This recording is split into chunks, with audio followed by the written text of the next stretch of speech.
kembali lagi bersama kami di kelompok 5 Psikologi Abnormal yang dibimbing oleh Bapak Ahmad Irfan Dwi Putra, SPSI, MPSI. Baiklah teman-teman, kami akan mempresentasikan tentang gangguan gejala somatik. Semua pasti pada penasaran kan apa yang dimaksud dengan gangguan gejala somatik? Berikut penjelasannya. Gangguan somatik juga dikenal dengan nama somatization disorder atau somatoform disorder, merupakan salah satu jenis gangguan mental yang menyebabkan seseorang mengeluh rasa sakit di tubuh, tapi tidak dapat diketahui penyebab medisnya. Untuk penjelasan lebih lanjut, mari kita simak penjelasan teman-teman berikut. Individu dengan gangguan gejala somatik cenderung memiliki tingkat kekhawatiran yang sangat tinggi tentang penyakit atau kriteria B. Mereka menilai gejala tubuh mereka sebagai terlalu mengancam, berbahaya, atau menyusahkan dan sering berpikir yang terburuk tentang kesehatan mereka. Bahkan ketika ada bukti sebaliknya, beberapa pasien masih takut akan keseriusan medis dari gejala mereka.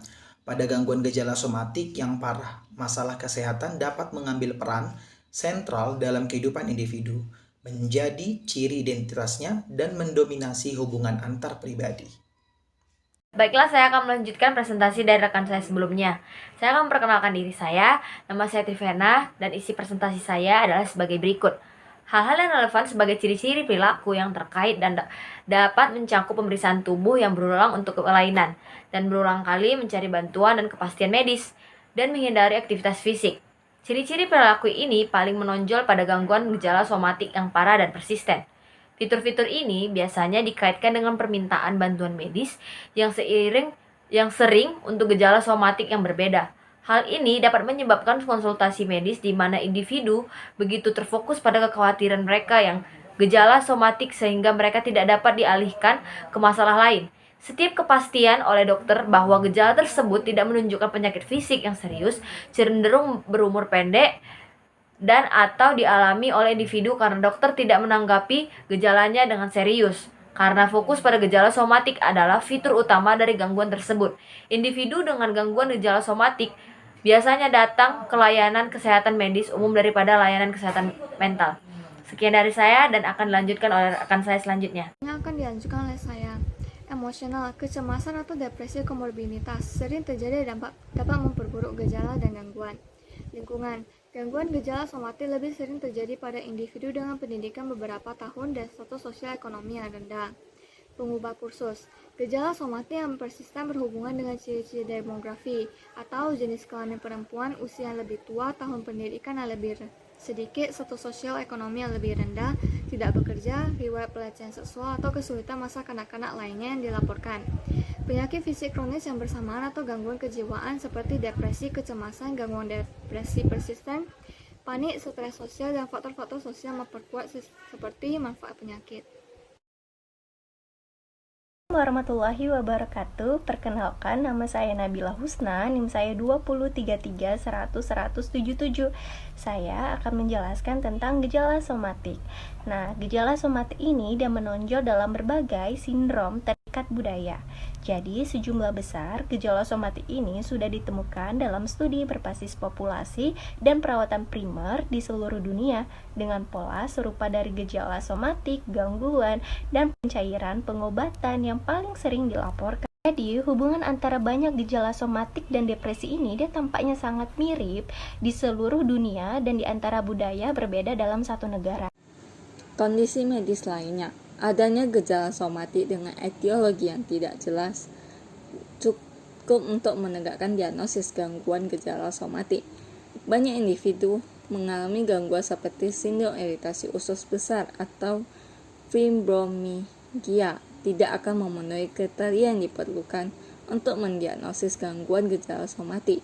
Adanya gejala somatik dari gangguan medis yang sudah tetap seperti tes diabetes atau penyakit jantung tidak meninggalkan kemungkinan diagnosis gangguan gejala somatik jika kriteria tersebut terpenuhi. Ada beberapa gangguan seperti gangguan panik, gangguan kecemasan umum, gangguan depresi, gangguan kecemasan penyakit, gangguan konversi atau gejala neurologi fungsional.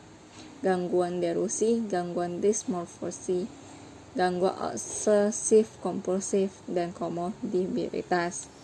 Pada gangguan panik, gejala somatik dan kecemasan terhadap kesehatan cenderung terjadi pada episode akut, sedangkan pada gangguan gejala somatik, kecemasan dan gejala somatik lebih persisten. Gangguan kecemasan umum. Individu dengan gangguan kecemasan umum khawatir tentang beberapa peristiwa, situasi, atau kegiatan. Hanya satu yang mungkin melibatkan kesehatan mereka. Fokus utama biasanya bukan pada gejala somatik atau ketakutan akan penyakit seperti pada gangguan gejala somatik. Gangguan depresi. Gangguan depresi biasa disertai dengan gejala somatik. Namun, gangguan depresi dibedakan dari gangguan gejala somatik oleh gejala inti depresi dari suatu hati yang rendah dan ahendomia.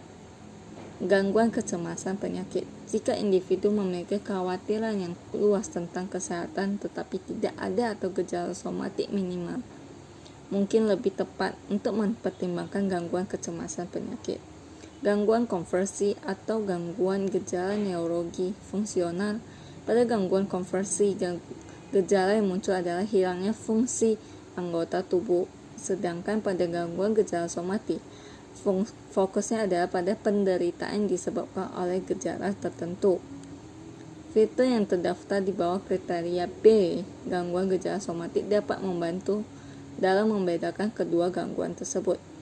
Gangguan delusi. Pada gangguan gejala somatik, keyakinan individu bahwa gejala somatik mungkin mencerminkan penyakit fisik dan mendasari seriusnya tidak dipegang dengan intensitas delusi.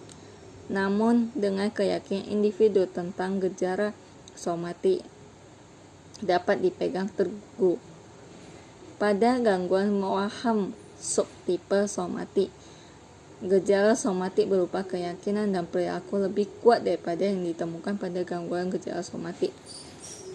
Gangguan dismorfik tubuh. Pada gangguan dismorfik tubuh, individu terlalu khawatir dan disibukkan oleh cacat yang dirasakan dalam fisiknya. Pada gangguan gejala somatik, kekhawatiran tentang gejala somatik mencerminkan ketakutan akan penyakit yang mendasari, bukan cacat pada penampilan. Gangguan obsesif kompulsif.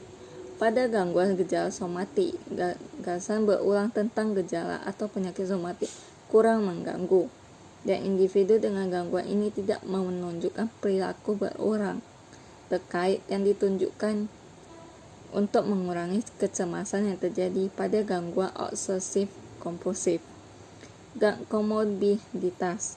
Pada gejala somatik dikaitkan dengan tingkat komorbiditas yang tinggi dalam gangguan medis seperti gangguan kecemasan dan depresi. Ketika penyakit medis bersamaan saat itu, tingkat kerusakan lebih nyata daripada yang diharapkan dari penyakit fisik saja. Ketika gejala individu memenuhi kriteria diagnosis untuk gangguan gejala somatik, gangguan tersebut harus didiagnosis. Namun, mengingat seringnya komorbiditas, terutama dengan gangguan kecemasan dan depresi, bukti untuk diagnosis yang sama harus dicari kembali. Baiklah, ini ada beberapa tips untuk mengatasi atau mencegah gejala somatik. Mungkin tips yang akan kami utarakan ini adalah bukan hal yang utama, tetapi setidaknya bisa dijadikan untuk pencegahan atau pertolongan pertama. Oke, tips yang pertama adalah hindari alkohol dan obat-obat terlarang. Yang kedua, bergabung dalam aktivitas dan komunitas positif. Yang ketiga, aktif secara fisik. Dan yang keempat, berlatih menangani stres dan teknik relaksasi.